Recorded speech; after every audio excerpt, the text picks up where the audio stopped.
Welcome to யாவரும் கேளீர். நான் உங்க பத்ரி பேசுறேன். இதுவரை எந்த படத்திற்கும் ஏற்படுத்தாத ஒரு எதிர்பார்ப்பை KH&RK ரெட்ஜியன் தயாரிக்கக்கூடிய நெல்சன் இயக்கத்துல அனிருத் திசையில உலகநாயகன் கமல்ஹாசன் சூப்பர் ஸ்டார் ரஜினிகாந்த் நடிக்கக்கூடிய அந்த திரைப்படம் ஏற்படுத்தியிருக்கு. ஸோ இந்த படத்துடைய ஃபர்ஸ்ட் கிளிம்ஸ் ப்ரொமோ வீடியோ வந்து 12/7 ரிலீஸ் ஆக போகுது. இதை வந்து நிறைய செலக்டட் தியேட்டர்ஸ்ல போடுறாங்க. டிக்கெட் இது வந்து 10 ரூபா டிக்கெட் கொடுத்து புக் மை ஷோல புக் பண்ணணும். நான் வந்து கடைசியா தியேட்டர்ல பார்த்த படம் அப்படின்னா ரொம்ப யோசிச்சு தான் கண்டுபிடிக்க முடிஞ்சது. அது வந்து காந்தாரா 2.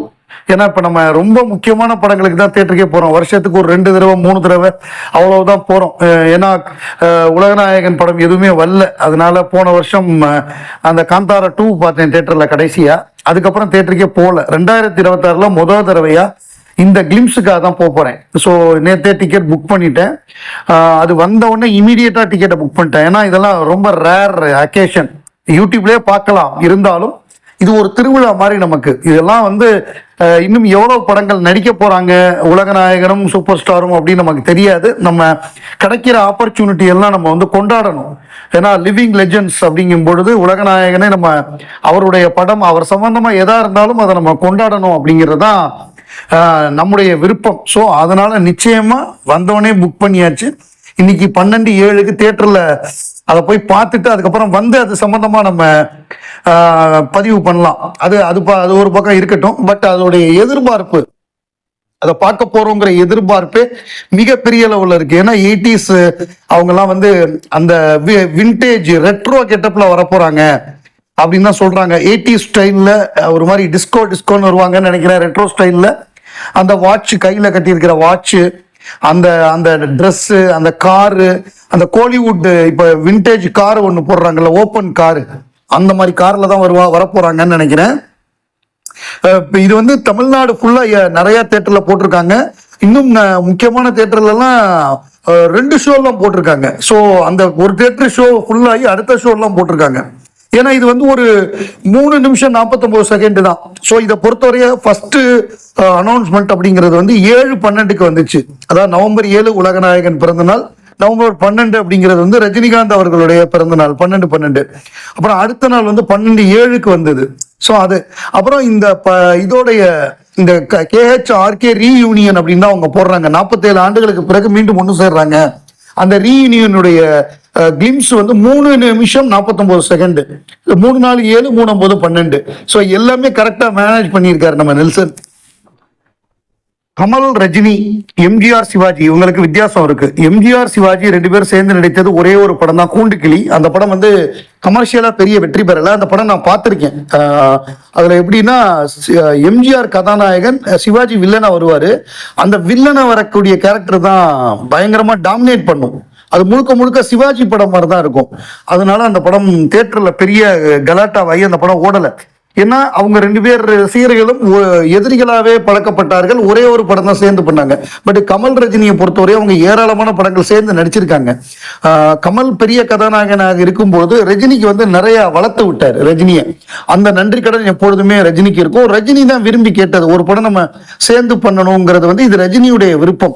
அதுலதான் இப்படி ஒரு படமே உருவானது. முதல்ல 75ஆம் வருஷம் அபூர்வ ராகங்கள் அந்த படத்துல ஒரு சின்ன ஒரே ஒரு சீன்ல வரக்கூடிய கேரக்டர் ரஜினிக்கு கிடைக்குது. அதுலதான் சேர்ந்து நடிக்கிறாங்க.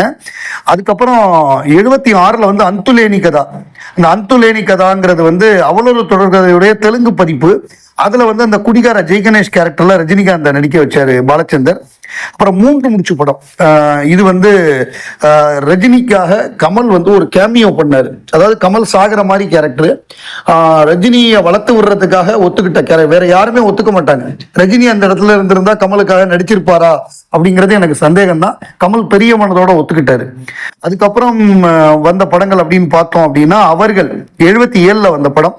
அதுக்கப்புறம் ஆடுபுலி ஆட்டம், 16 வயது நிலை, அப்புறம் வயசு பிளிச்சிந்தி 78.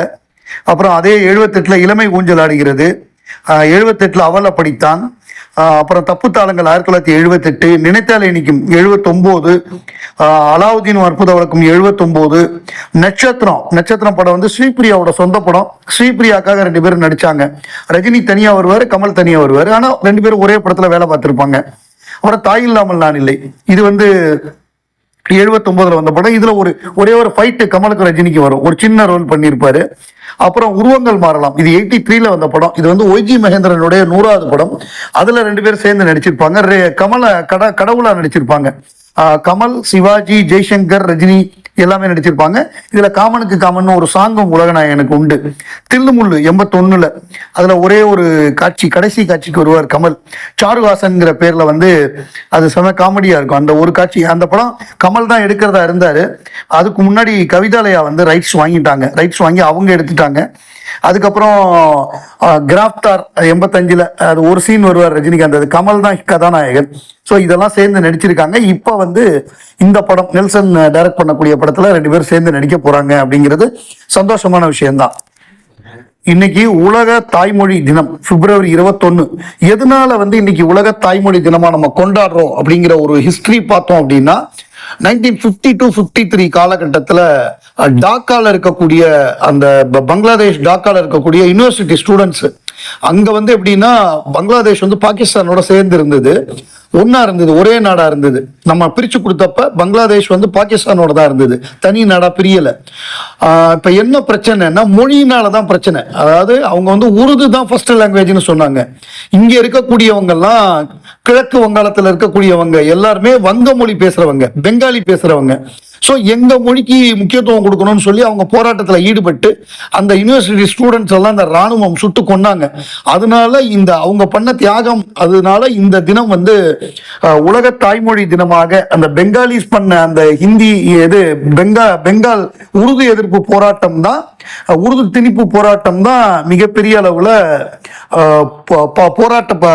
பாராட்டப்பட்டு, அது வந்து 1999-2000 தான் இந்த உலக தாய்மொழி தினம்னே ஒன்று அனௌன்ஸ் பண்றாங்க. ஸோ நம்முடைய தாய்மொழியான தமிழ் மொழி பேசும் அனைத்து தமிழர்களுக்கும் உலக தாய்மொழி தின வாழ்த்துக்கள். மற்ற எந்த மொழியா இருந்தாலுமே, அவங்க ஹிந்தி பேசினாலும் வேற எந்த மொழி பேசினாலுமே அவங்களுக்கும் வாழ்த்துக்கள். ஏன்னா எல்லாருக்குமே இது தாய்மொழி தினம். இந்த தாய்மொழி தினத்துல தான் மக்கள் நீதி மையம் கட்சியை துவக்கப்பட்டது. பிப்ரவரி 21, 2018 தான் நம்மவர் கமல்ஹாசன் அவர்கள் மக்கள் நீதி மையம்ங்கிற கட்சியை தோற்றுவித்தார். அதான் வேற யாரோ ஆரம்பிச்ச கட்சியில போய் அவர் சேரல, அவரா புதுசா உருவாக்கின கட்சி மக்கள் நீதி மையம். சவுத் ஏசியாலேயே ஃபர்ஸ்ட் சென்ட்ரிஸ்ட் பார்ட்டி. சென்ட்ரிசம் அப்படிங்கிறது எப்படி ரைட்டு லெஃப்ட்னு இருக்கோ, சென்ட்ரிசம்னு ஒன்று இருக்கு. அது வந்து மேலை நாடுகள்ல அந்த கருத்து வலுவா இருக்கு. எல்லாத்துலயும் உள்ள நல்ல விஷயங்களை எடுத்துக்கிறது தான் சென்ட்ரிசம். சென்ட்ரிசம்னா முடிவே எடுக்காம இருக்கிறது கிடையாது, எது நல்லதோ அதை எடுக்கிறது, எது மக்களுக்கு நன்மை பயக்குமோ அதை எடுக்கிறது, அதுதான் சென்ட்ரிஸ்ட்.